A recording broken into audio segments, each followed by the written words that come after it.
approximately a week ago or so, I was asked to give a lecture about my small experience, a small trip to an institution called CCDCOE. I was attending a conference on cyber conflicts. So from the name you can see that now we will turn the page and we will move from hackers as clever minds into hackers as blackheads and evil guys. I myself, I'm not a hacker, I'm not even a security expert, so I'll tell you what my sources are. Basically, what I will cover are the results of this conference and conferences before it, because it is an annual conference. It is made of two parts. One of them is something called strategic viewpoint, and I also give some technical examples.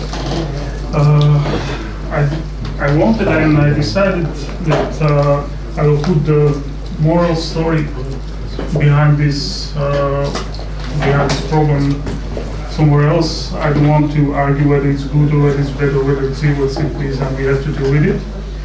But still, in the end, the last topic will be my impression of the conference, of everything. Okay, also I'd like to apologize to everybody to the third row, because basically we will not be able to see what's down there. And I used a lot of text, so okay. So let's move on, let's what covers today. CCDCOE, it stands for Cooperative Cyber Defense Center of Excellence. It's located in Tallinn, Estonia. It is Center of Excellence, which is kind of research and development facility of Nordafront organization. Or if you ask yourself how to participate or how to be a member of this Center of Excellence, there are several ways.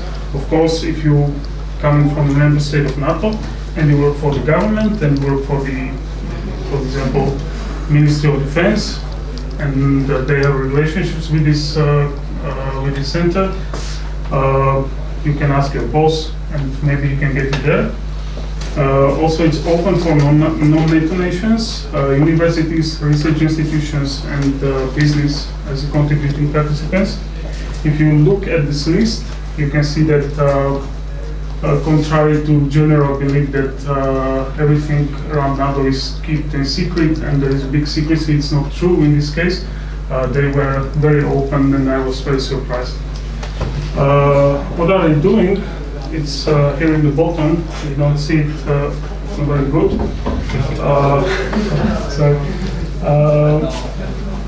They're kind of advisory for NATO in terms of legal and policy laws. Then also making research and development in case of cyber threats and cyber conflicts. We will get to it later. They also make a training for member states in matters of how to defend the core infrastructure of the Republic and how to identify what is the core infrastructure of the state, I mean internet infrastructure. Could you please move on a little bit? Yes. They also maybe. Yes, and they also building a concept and strategy, because frankly the internet is not a typical case of battlefield. So they have to build an analogy to conventional warfare in order to address the problems related to the cyber conflicts.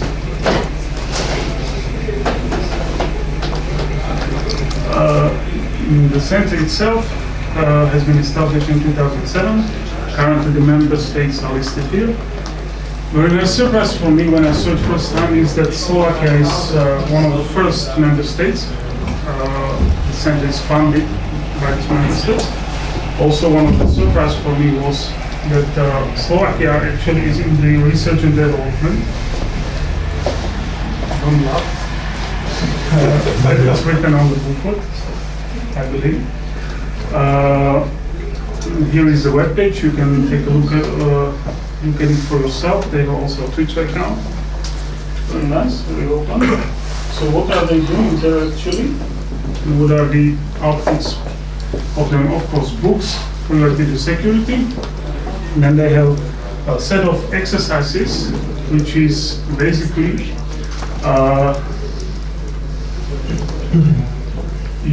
they created something like artificial network, which supposed to be almost the same as the internet.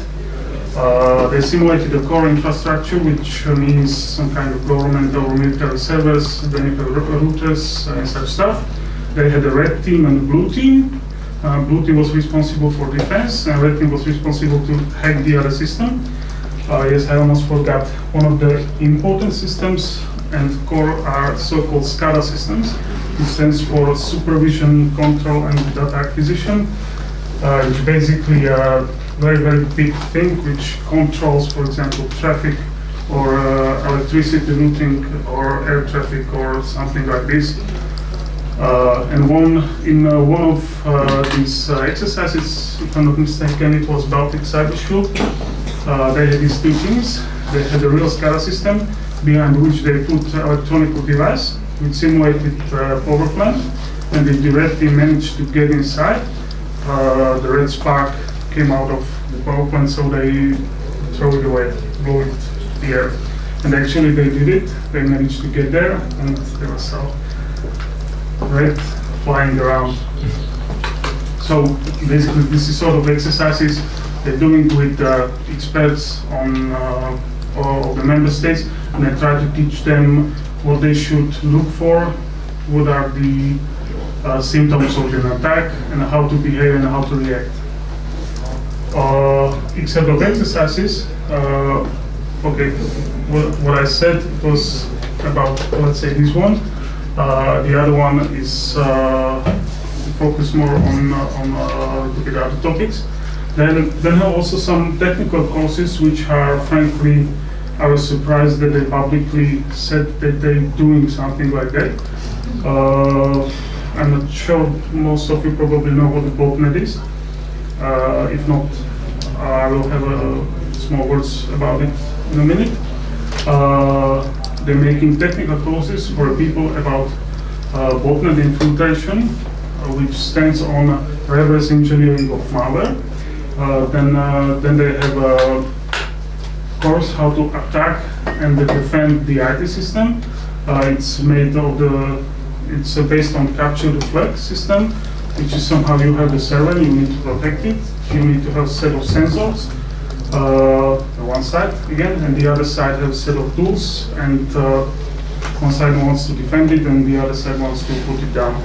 And you're using all the tools you can, and you have to make reconnaissance, network scanning for vulnerabilities. You may use password brute force, anything you want, up to the SQL injection process scripting. Okay, the next thing they do there is called Cyber Defense Monitoring Solutions, which basically teach people where are the log files, what is written there, what the information you can extract, how you should interpret it in order to recognize whether it's truly an attack or not, etc. And the last one, security events management tools. If I understood correctly, it's basically the same thing as this. It's just there are already tools written for it, so it's done automatically, and all you need to do is to interpret it. And other things, which I did not put here, but you can find it on the webpage. Okay, so basically that's the institution. They have an annual conference. First I was a little bit scared because, okay, the name itself is scary. It's a center which works for the North Atlantic Treaty Organization, so maybe it's not fun anymore. It may be starting to get serious. But now when I'm looking back, and if I put aside all those people that who were talking about war all the time, it was just another security conference, sort of. So when you put all the cliché, like yes, we're NATO, yes, we're talking about war, yes, we're serious, it's not much because I did not get any new information actually. Okay, so the conference itself is annual. I was there in 2010. In this case, it was divided into, let's say, three major parts: concepts and strategy. As I said, internet, it's not exactly what someone would think will be as a battlefield. So we need to build a way how to think as a, let's say, general. What will be our soldiers, what will be our weapons, how to proceed, how to win, is there a winning scenario or not. Technical challenges and solutions, which most of the time, or almost all of the time, covered botnets, and they're used for distributed denial of service attacks. And the last part was law and policy, which covered more or less kind of, let's say good advice to member states how they should behave, what laws they should have in order to fight the problems related to botnets and to attack on their core infrastructure. Okay, let's move on. As I said, I'm not a security expert, so basically everything you will hear is from two books, first one and second one. There is an ISBN number down there, left and right. You can buy this one. You need no special privileges, you need no special scan from military or something. You just order it and you get it. Very nice book, I like it. The second one is proceeding from the conference itself. I'm not sure you can buy it. But if I'm not mistaken, you can. So yes, and except these two sources, the web page itself and the conference, I did not use any other source. So everything is publicly available, everything is known, and since it was in 2010, every information is at least 2 years old. So it's fine. Okay. It was a conference, which means that there were different speakers from different fields, and just because they said something on a conference, it doesn't mean that it is an official statement of the CCDCOE itself or NATO. So what you will hear now is just a set of theories for certain people. It is not what CCDCOE says or advice. Okay, so as I said in the beginning, I divided it into parts, strategy and viewpoints. The second one is technical part. So let's start with strategy and viewpoints. So if we want to talk about conflict in the internet, or even cyber war, or anything like that, but first what we will set is kind of dictionary, if you wish. We need to know what we're talking about. So let's make one. What is a weapon? Weapon is a system which is designed to do damage, structures, or to do damage to structures or operations. If I have a gun, I know it has been designed to kill you or to do something bad with you. If I have a bread knife, it was designed to cut the bread, no matter the fact that I can kill it. It's not a weapon. However, it may be used to kill someone or to do damage. Now, what's IT weapon? It's commando weapon. So, okay, again, it's IT-based system. It designed the damage, etc. It doesn't have to be software necessarily. It might be a hardware or some communication network, anything. Here is an example. Missile, which is guided to a target, is governed by a chip where it's written a software, and the software can be considered as IT weapon. Okay, cyber weapon. Again, it's IT-based system designed to damage the structure of some sort, and it attacks other IT-based system. So, for example, if you create a software which generates too much too much traffic without meaning. You drain the resources of the network. You damage the network itself. So you have a cyber weapon. Difference between these two is that the results of this one can be seen in the real world. It's the target. It's not only in the cyberspace. On the other hand, this one, the target, it's only in cyberspace. It's a server, it's the network, it's anything there. Okay. So now we have sort of idea what the weapon should be, now what we can do with it, and how we should define terms like incident, attack, conflict, and war. So let's start with cyber incident. If you do something with a cyber weapon which is unacceptable on the network, and you've done some structural operation, then you made an incident. It might be accidental. It can be done with the IT weapon.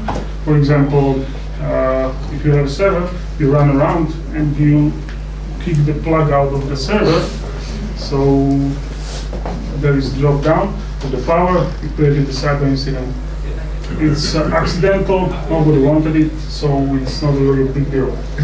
Now, cyber attack, that's intentional use of cyber weapons. So somebody knew he has a weapon, something designed to do bad things, and he used it intentionally against another system in order to create an incident. So for example, you make a distributed denial of service against the server, or you put a malware infection against the host. Another term, very important, is cyber espionage.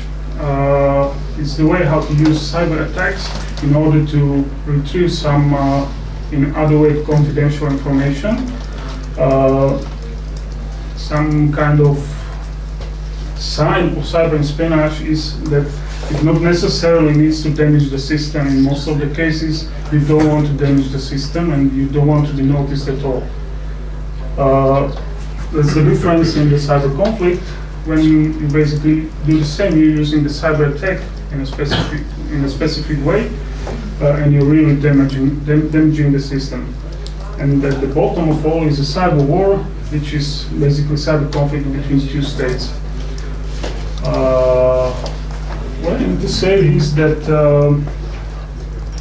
although all those terms are from the book, from the proceeding of the conference, the director of the center said that it started to be a trend that the word war is not very nice and very happily chosen, because the conflict itself, it's very hard to say that it really was another country who attacked it. In many cases, it's almost impossible. So they're trying to, let's say, lower their expectancies. So they're trying to not to use cyber war unless they are completely sure, because it's really hard to prove that really it was a statement, really it was intentional attack. Or no matter whether it is the core infrastructure or state target. Okay, so now we have our dictionary. So now we more or less know what we are talking about. So let's say the theory, what the cyber war should look like. I'll tell you why I put this in this picture. What the cyber war should look like, what should be the results, what is the result of conventional warfare, and what we can do with it, and why it is a strategic weapon and not a tactical weapon. This is a picture from last Die Hard series, which is Live Free or Die Hard, with Bruce Willis, and I think most of you saw it, probably. In this movie, USA, of course, is attacked by some greedy hackers, and Bruce Willis has to save all of them again. And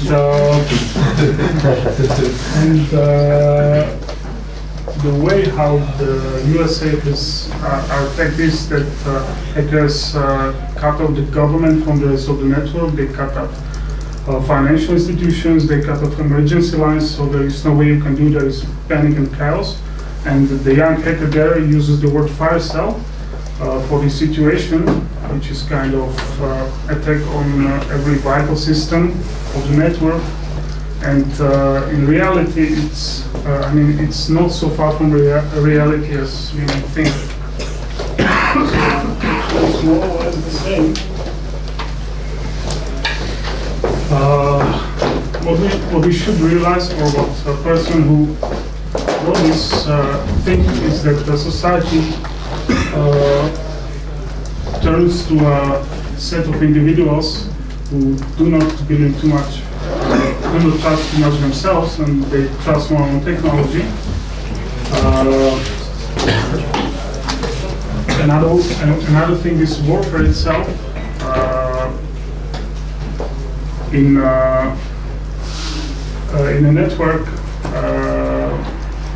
you have to understand that every person connected to it is a potential soldier, if you wish, because his computer can be turned into potential weapon, if you wish. So what's the goal of the cyber warfare? In a normal warfare, it's, let's say, total or almost total annihilation of the army of your enemy. You get to the territory, you seize the power, you're there, you won. The goal of cyber warfare is basically completely opposite. You don't want to conquer the country, but you don't want to destroy it, and you don't want to kill the people. You just want to force them to do your will. That's kind of the goal of cyber warfare.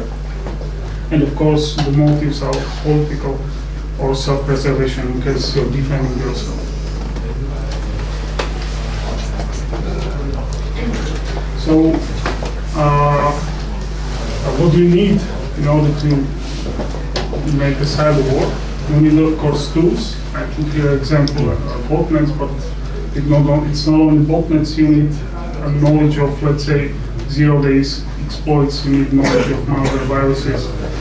You need reconnaissance and scan of the other country. You need to know what's where and what to attack. Then you need trained personnel. Nobody is born perfect. You need to know how to train them. You need to do the real job here.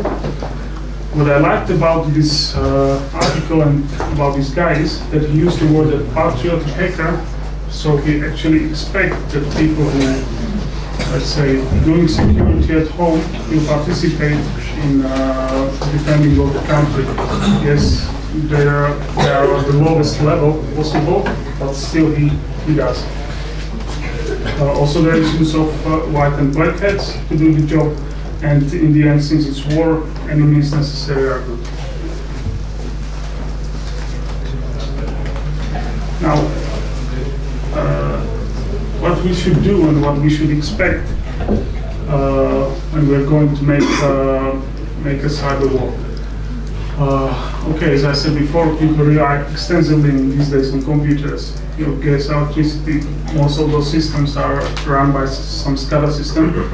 Then the government provides leadership to the nation. Maybe not in this country, but let's say United States, people are very tied with the government, more or less. And here comes what I said in the beginning with Bruce Willis.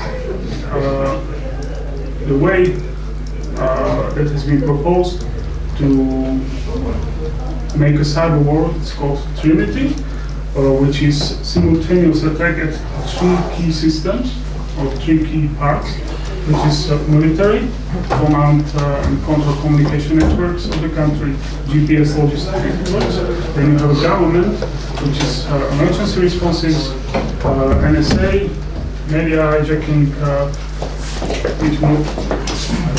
It will induce fear and chaos among people, and then you have people themselves, which is national infrastructures, SCADA networks, transportation and traffic, and so on, health information, energy, also banking sector, media and public information networks are really, really important. What is important here that if you are going to use these things as targets, you need to make a simultaneous attack. If you attack only one of them, the system will recover sooner or later, or sooner. You have to make a simultaneous attack, and the result of this cyber war is that the country is paralyzed. You cannot respond, and for a certain amount of time, you can just go there and almost do whatever you want. That's the difference. There's also the difference between cyber war and real war. In real war, you don't just simply walk there. You have casualties on your side, there are casualties on their side. They are killing people, each other. So there is an annihilation more or less. But in a cyber war, the hit is that you paralyze the country and is unable to react on anything. This part covers the attack of the country. Now we are on the other side, what we can do. So this one is not the only one, but it was one of the most repeated approaches. It is called mutual assured destruction, and it basically means it was borrowed from the Cold War era, when you had the two nuclear superpowers, Russia and USA, and they build their strategy on the fact that nobody will strike first because the counter-strike would hit the other country as well. They made the same analogy here, which is also the reason why I'm free to tell you whatever we want. Is that everybody should be known. Everybody should know that. Okay, let's say United States has these weapons, is ready to use it in case of necessary, and yes, it will paralyze you, it will knock you down if you strike first. So, in case of defense, this is one of the, or at least at that time, this was one of the most repeated ways how to treat the defense in case of cyber war. Okay, so let's say we made a cyber war, what could be if we done it successfully, and of course this is just a theory of some man from India, or he's not just some man from India, he's some from royal, something military, something really high general almost, but still it's just a theory. So in theory, what are the results? You have a paralyzed country for a while, you can recover it, there are no direct casualties. Direct, I mean, no soldier will kill you. You can get killed because you die in medical transport because the emergency line is on hold. There is nothing you can do, but it's not that someone will kill you directly. There can be very, very huge economic impact if you hit the banking sector and if you messed up with the databases of the country from 1 hour to another. People of the country may lose their money, for example. They may lose access to their accounts. Boom, is there. Loss of trust in government.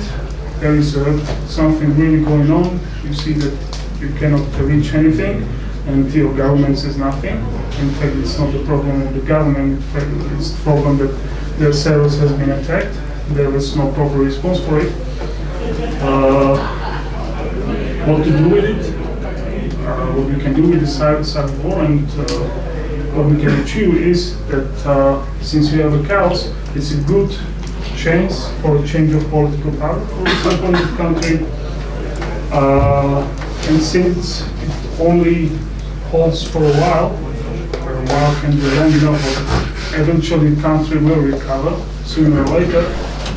If you want to get there, and if you want to attain the country, it is necessary to support conventional warfare. This was the case of Georgia in 2008, when Russia attacked South Ossetia. There was a cyber attack of Georgia. They took out government servers, and it was a few hours prior to the attack of the conventional warfare. Okay, so now we more or less have an idea in theory. With our cyber weapons, what the cyber warfare, cyber war could look like, what could be the results, what we expect from a cyber war. And now let's take a look whether there was actually a cyber war or not. What I have to say is that in both books and in the conference as well, everybody talk about news, that it was quoted in news that there was a cyber war, but no country in the world officially admit that yes, we made this cyber attack on someone else. And if maybe I'm wrong, but there is no officials of any country on the planet who would say yes, we were attacked by someone, because they cannot prove it. It's very hard to prove it. So what news says about conflicts? It was one very huge conflict in Estonia, which is one of the reasons why the country has been chosen as a headquarters for the CCDCOE, was when they turned into e-government. Suddenly they were attacked by distributed denial of service. There are some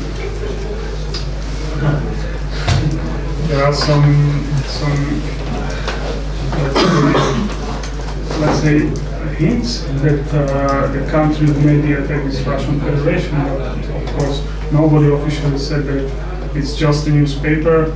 Nobody really knows. There was no statement made except the fact that yes, they were attacked. Yes, some knows where in Russia, but since it is a botnet, it means to put into equal sign both location and the real intention or real attacker. So all you can say is that both were in Russia, but it means nothing. They could be controlled from USA, no problem. No permanent damage has been made. Country recovered pretty soon. And one of the things, or one of the reasons why it failed might be that every sector in the Trinity I talked about before, every sector has been attacked sequentially. It was not a simultaneous attack. So country recovered, everything is fine. May 2007 and up to March 2009, there's a common name called Stuxnet, which appeared kind of in 103 countries. There were many compromised computers. Nobody knows who they were, or they think they were after sensitive informations, but there was no real reason for any country to do it. But still, it was, let's say, a long-term attack on the whole network. And I'm talking about the whole internet. August 2008, Georgia, as I said. Again, nobody ever said it was Russia, but few hours prior to the invasion of Russian forces into the Georgia, government service has been shut down by distributed denial of service, and well, it's just a little bit of coincidence, but nobody said it was Russia. Okay, USA. USA is a very nice country. They are attacked all the time by everyone. They like to talk about it. Yeah. They like to talk about it. They are the victim of the rest of the world, and they want to do good. So if you type cyber war and cyber conflict plus USA, you get plenty of examples. The last line I put here, it's not from the book. It's from me, and we can say in let's say in the sense of our definition that we said before, in Slovakia actually this year was also the target of cyber attack. The group called Anonymous took out at least 2 servers by distributed denial of service. We don't know who they were. There is a known fact that they put manual on the Pastebin server. They put a manual to download a specific file, to run it, and when you run it, you made a specific type of attack towards a given server. So this was one of the ways how they probably did it. So also we are here already. So this one, let's say, documented conflicts. This is really only top of the iceberg. It's even the top of the iceberg. It's really small. I don't think any average or normal person in the world can say they know what is going on the internet right now.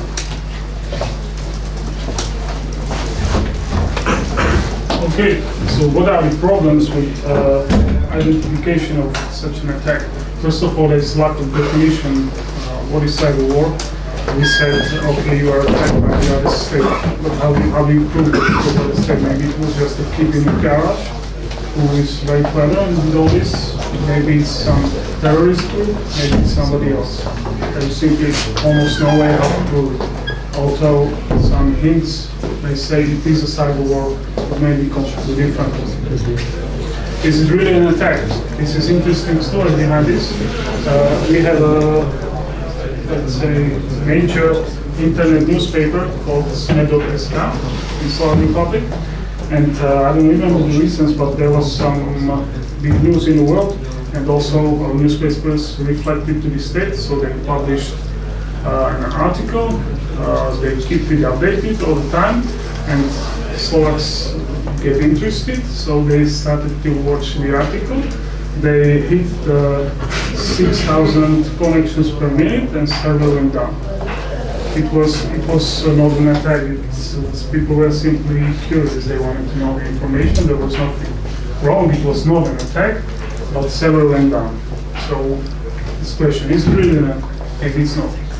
And then again, who is the attacker? Is it the government? Is it somebody else? It is politically motivated, maybe religion, maybe something else. Which we come to the next point. What are the motives? What is the real threat level?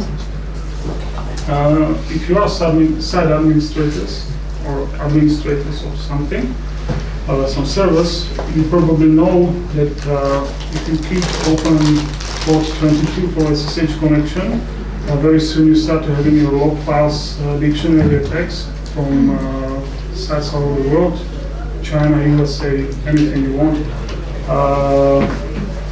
But it's not really a threat. When you are not experienced, nobody tell you anything, you may start to panic, but this is really a threat. Somebody, oh God, somebody's attacking me, I have to do something about it. But actually it's just a kind of scanning of the network by somebody else, but on threat level it is really low. But since you are experienced, you may raise it and you may make a problem. So it's a really relevant question. Is it really, what's the real threat level of what you observe and get a given moment? And in fact, what you are observing in a given moment, it may mean that it's already late and that there's nothing you can do about it. And of course, as I said before about mutual destruction, there is this deterrence strategy where I say, okay, I have all these weapons, I'm capable of doing this to your country, so if you look at me badly, you're going down. Contrary to this point of view, for example, the United States are very secretive about the cyber capabilities, and there are already voices, even in the government of the United States of America, that there should be a public debate. It shouldn't be classified, and everybody should know what they are capable of. It's also one of the reasons why I should not be fit to tell you all of this. Okay, so that covers more or less the strategic and viewpoint parts. So let's turn to the technical part. Whole conference turned around botnets. So I decided to give you two examples of the work there, which I like very much. It's easy to kind of follow. It's really not that hard, and the results are quite impressive. I do not expect it. So in this article made by these people, which is behavioral analysis of zombie armies. Zombie armies are botnets. What was the goal of all? Well, we have a botnet, which is just a group of machines that are remotely controlled and coordinated by the same person or same entity. And they wanted to develop a way or tool for long-term strategic analysis of such networks. How long they stay alive, what is the average size of the botnet, what is the spatial distribution in questions of IPv address space, and also the real distribution on Earth, and how or whether do they evolve in time. So these were the questions. Well, they did it. The basic way is that you need samples from a real world situation. So you need kind of detection on specific machines. You need somehow defined characterization of coordinated attack events. When you have it, you take this raw data, let's say, and you make clusters based on what you are trying to see. For example, in time, how far are two attacks behind each other? Whether the same techniques of attack has been used, whether the bots of the botnet are close together in the same IP address space or not. Those are all, let's say, criteria you can create, and you may create clusters and try to find correlations in these criteria. Results of these correlations. You will run results of this correlation through really bad mathematical thing, which is called fuzzy math criteria decision. Basically, just a set of rules which says yes, with highest probability this was an attack made by the same botnet at the same time or not. Well, and if you identify it, you're done.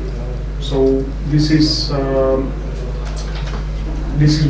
what they think should work. They did it, and this is a little bit more details. They used a global HoneyNet. There is an address. At first phase, they just took everything, just general traffic. At the second phase, they used more applications to select and to identify, for example, 0 days shortcodes that had been used, and it allowed them to put more detailed criteria to the event. Of course, all the traces from the honeypot has been uploaded to centralized database, and additionally to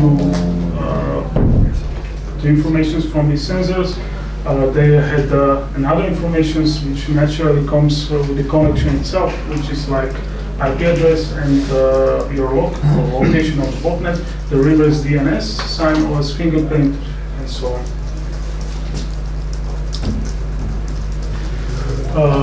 They made a trace along 640 days. That's the result. They gathered 1 million votes after selection. And the first results they saw almost immediately was that the botnet itself was not uniformly distributed. It was located in some given IP address ranges, which was quite interesting.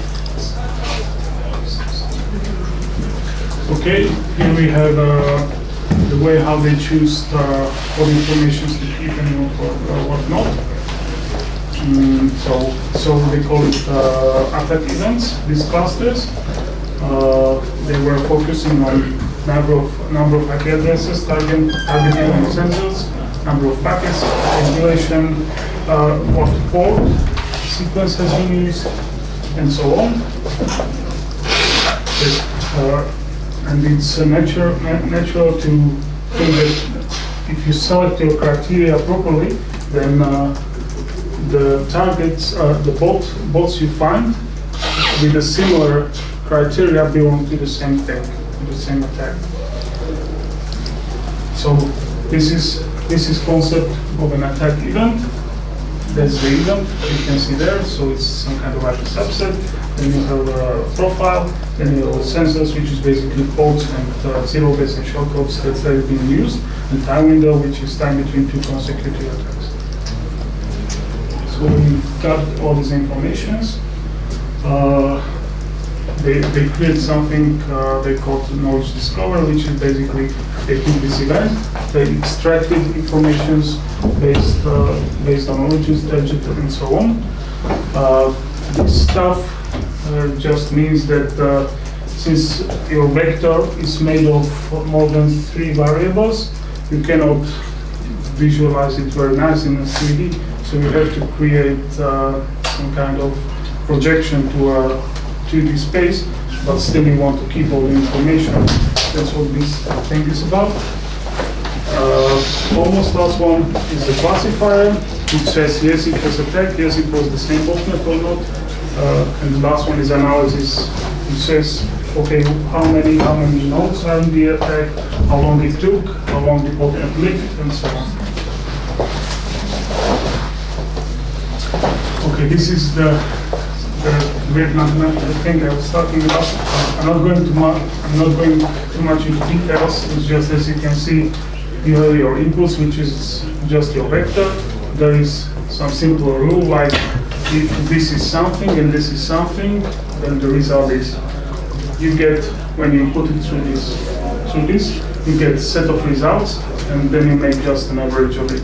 And you say, okay, when the average is so and so, it was a botnet or it wasn't. Okay, so they did all this work, they put together the results, and the first result, they saw almost immediately that it works. They were successful. They were able to successfully identify a botnet. They answered to all those questions they were asking for. The attack events had a short duration, which is basically a few days. That's the way how they discovered that probably it's not a worm, computer worm, because computer worm has not the infection of few days. At that time, when they made the test, it was absence of a normal worm, which could do the same thing. So it again speaks for the botnet. And of course, worms or worm infection has an exponential infection rate according to BOSS. But source growing rate of this one was different.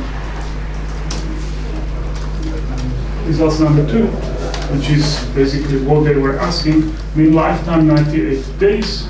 The maximum they found was 18 months. Average size of the army, so the average size of the botnet in terms of bots, it's 8,500 distinct observables. Here this is true and it is not true, because they were using just a subset of the servers on the internet. So from what they could use and what they could observe, they could see only 8,500. The predictions for the non-botnets are up to 10 million bots in a botnet.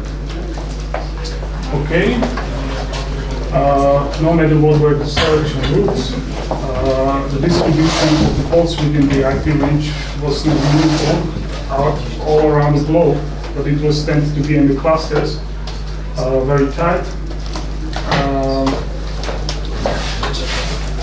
And these clusters were responsible for the dirty work, which was actually distributed in our service attack. Okay, 43% made on old computers with ASP connection. Most targeted systems were Windows 2000 and XP at that time.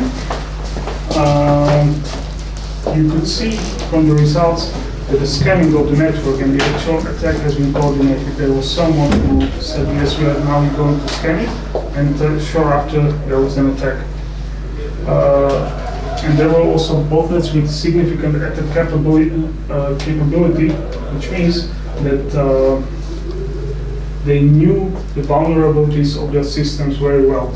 Usually it's not so easy to discover a zero-day exploit, which is a kind of bug in the software you can use to escalate your privileges and get into the computer, for example, and it's called zero-day because at the time you discovered it, there is no known patch for it. And usually, if you are lucky or if you are clever, you find, let's say, 1 or 2 at a time. They will subset with 10 of zero-day exploits per botnet, which is really huge. Also, the let's say nature of the exploits was very wide. It was not just one service or one application, it was many of them. Okay, so those were zombie armies. And the results, how zombie army looks like, what is approximately its size, what there is, and yes, they developed a way how to see whether some ongoing attack or scamming is part of the network, part of the botnet network or not. Another interesting lecture was about what to do when you are attacked by a botnet, and they approached they created something they called offensive approach. So, of course, you are attacked, what do you want to do? You want to shut down the botnet. There are 2 ways, passive, which most of the administrators know, and they proposed an active, which has, of course, some problems. Let's say a few words about botnet topology in order to understand later what we're going on. The botnet is made of CNC server, which is command and control server, some middle node, and bots are connected to it. There is a bot master who controls the CNC server, and the CNC server gives order to the bots, and bots then, let's say, scan some range, IP range, or make an attack. There are, in a simple way, 3 different kinds of these topologies. One is centralized, where you have one CNC server and everybody is connected to it, or the CNC server broadcasts commands to the network. Then you have decentralized, where it is not given by definition who is the CNC server, and you may have several of them, and everybody is connecting with everybody. And the fact that the role of CNC server went from one node to another is delivered by the query mechanism. So we just run these comments to the bots, and our network finally realizes that yes, I should create a new CNC server or I should move existing CNC server, it will do it. There is something called locomotive, which is this one. You almost see nothing, which is good. Locomotive is something like that. Botnets rely on the DNS queries, and if you discover what is CNC server, you can easily kill it. So the bad guys come up with even a new way, and that's that they're shifting the whole network to another IP address range completely during the time. So it may happen that I found a botnet, I know what the CNC server is, but I'm too tired today, so I will take it down tomorrow. You wake up tomorrow and botnet is not there, and you are still attacked. You look at your results, and you see, oh shit, it's the same network, but it moved to a completely different address space. But I'm again too tired to fight with it today, so I do it tomorrow. You wake up tomorrow, it's not there. So that's called locomotive. Okay, so now what's the passive approach? First, since the CNC server is the one who controls the bot network, if you put down the CNC server, you destroy the network. In order to do this and to be sure that it's there, you need a centralized structure, the first one.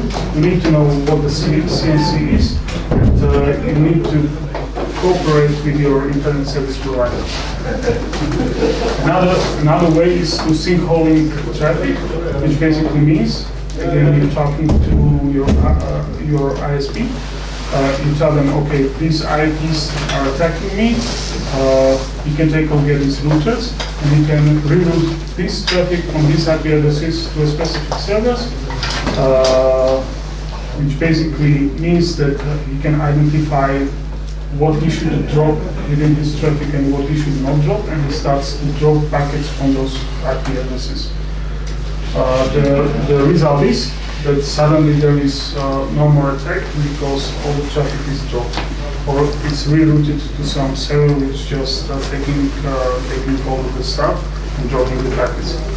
And of course, the last one is since the problems are mainly made on, let's say, Windows platform and the malware, it's to tell the users that they should keep their operating system clean. They should not install some unknown software. This is quite obvious and well known, but most of the time it's not enough. So they said, okay, how we could attack back the botnet, and they came up with three ways. First one is mitigation, when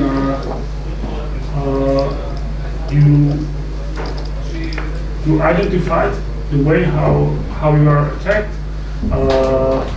You start to use the same links, the same internet links as the attack. So you start to drain resources, and botnet is unable to attack you back, so you're slowing it down. Or for example, if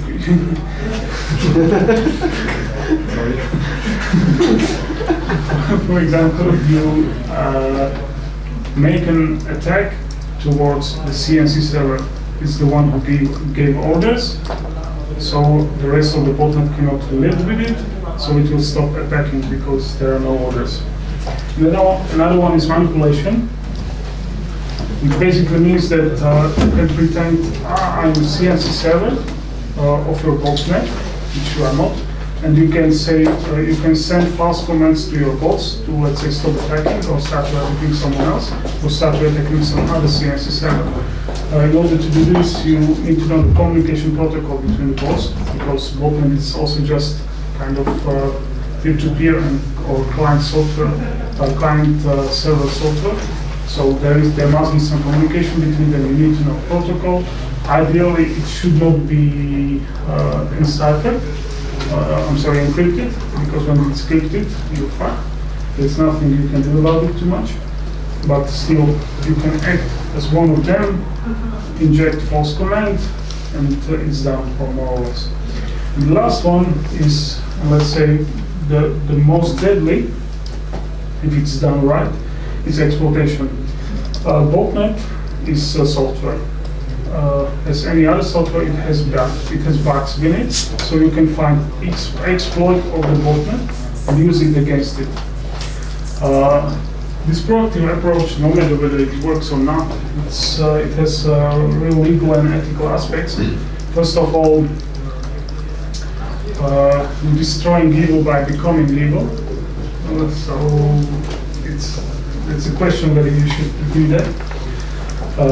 And of course, it really depends on the topology of botnet whether it will work or not.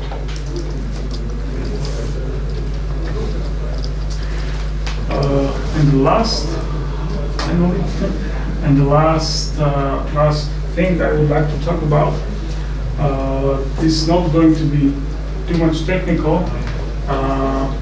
It's just our military friends came up with the idea I don't like too much, and I don't like to see it, although it has been seen on security conferences before. What they want to do is to develop tools to observe suspicious computers somehow, directly. Here is first problem, who is suspicious? And what does it mean to observe? And they said, okay, the classical way is there is some host on the network who creating too much traffic and being attacked. There is no reason for it, put it down. They put it down, they make a clean install of the server, and they reinsert it into the network. And they said, okay, let's make a new way. You will not run your servers directly on hardware, you will use virtual machine. We put our code to observe your operating system. And if we see that you do something bad, we will put you away immediately. Of course, the consequences of this approach is that except bad things, they can see everything you do on the server, which is, I don't really like the idea of person watching behind my shoulder all I do all the time. Thank God it is, at least in this article, it is related to military networks and computers only. So I hope this topic won't go public. Almost over. What I would like to say in the end is the way how actually I get there, because it's quite funny and interesting. It was autumn 2009 and I was looking for a new wallpaper, and I said to myself that, okay, I'm let's say technical type of guy, so I googled for keywords like cyberpunk and code and so on, and I used the keyword cyber war, so the icon of the CCDCOE came up, so I wrote them an email that, okay, I'm just average guy, I'm nobody, and I would like to know whether you can give me some results of your work, if they are not secret. And of course, since they are military organization, I expected the answer to be arrogant and rude, and that they will put some agents on me and put me in prison for years. And I was really surprised, because the answer was very nice. The lady almost immediately said, yes, there is this book you can buy. We actually do not make stuff you're looking for. We're trying to look at the things from strategic point of view. But still, if you're interested, you can come to the conference and you can see for yourself. That's how I get there. Another thing I was impressed with is that when I was there, I did not felt to be treated badly. They were very nice on me. So I had really good feeling when I was there. When I prepared materials, I did not get a good feeling at all, because I bumped into, let's say, strategic concept, it's called. When there was a Lisbon Treaty in 2010, there was another meeting of NATO member countries, which about the existent treaty from 1949 said that yes, cyber attacks are more frequent, more organized, more costly, more damage. So yes, we are going to build electronic warfare. So basically, they admit they are going to run an R&D on malware and viruses and so on, and they will develop further ability to prevent, detect, and so on, and cyber attacks they'll see. So yes, they already take it as granted thing. Yes, internet is already battlefield, get used to it. Another thing which surprised me is that directly on the page of CCDCOE said that non-state hackers and hacktivists are basically bad people. And I don't like it because it means that in order to be a good guy, you need to work with the government, which is somehow natural, but I don't like the idea too much. And if I'm not mistaken, that's it. So if you have any questions, you may ask. Otherwise, thank you for attention.